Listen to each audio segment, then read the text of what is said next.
హైదరాబాద్ నగరంలో ట్రాఫిక్ రద్దీ విపరీతంగా పెరిగిపోయింది.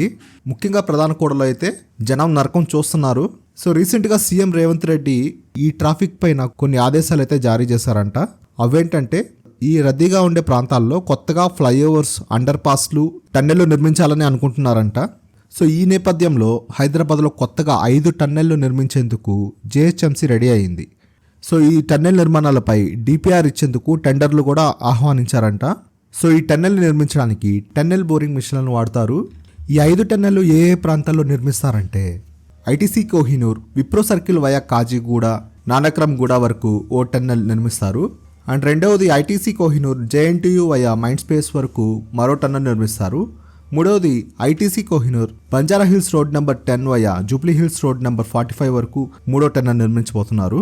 అండ్ నాలుగవది GVK వన్మాల్ Nanal Nagar via మాసప్ tank వరకు 4వ టన్నెల్ నిర్మించబోతున్నారు. అండ్ ఐదవది నాంపల్లి చంద్రయానగుట్ట ఐఆర్ఆర్ వయా చార్మినార్ ఫలక్నామా వరకు 5వ టన్నెల్ అయితే నిర్మించబోతున్నారని చెప్తున్నారు. సో ఈ 5 టన్నెళ్లు నిర్మించడం వల్ల హైదరాబాద్ అంతటా కనెక్టివిటీ మెరుగుపడుతుందని చెప్తున్నారు.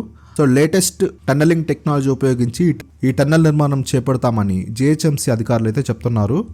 ఇంకో విషయం ఏంటంటే ఐటీసీ కోహినూర్ నుంచి టన్నెల్ నిర్మాణంతో కుమారి ఆంటీ ఫుడ్ స్టాల్ వద్ద కూడా ట్రాఫిక్ రద్దీ తగ్గనుంది. సో మనందరికీ తెలిసిన విధంగానే ఇక్కడ విపరీతంగా ట్రాఫిక్ రద్దీ పెరిగిపోయిందని ఆమె ఫుడ్ స్టాల్ ని కూడా రీసెంట్ గా క్లోజ్ చేశారు.